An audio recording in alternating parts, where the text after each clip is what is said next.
alin po yung church o iglesia na binabanggit doon?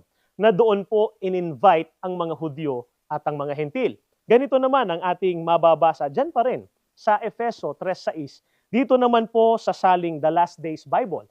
The truth now revealed is that the Gentiles can be fellow heirs of God with Israel.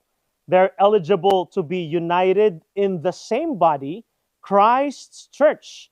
They can all now receive all the blessings God promises in the great news about Christ.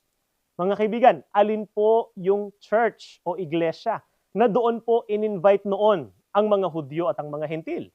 Yan po ang Christ's Church o ang Iglesia ni Cristo.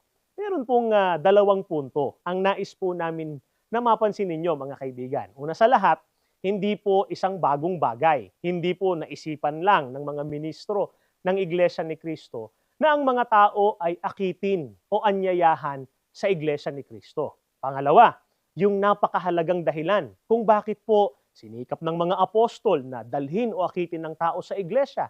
Ngayon din ang dahilan kaya sinisikap po ng Iglesia ni Cristo, pati ng mga miyembro sa pangunguna po ng aming tagapamahalang pangkalahatan, yung dahilan ay upang mapabilang po ang tao sa mga anak ng Diyos at maging tagapagmana ng kanyang mga pangako.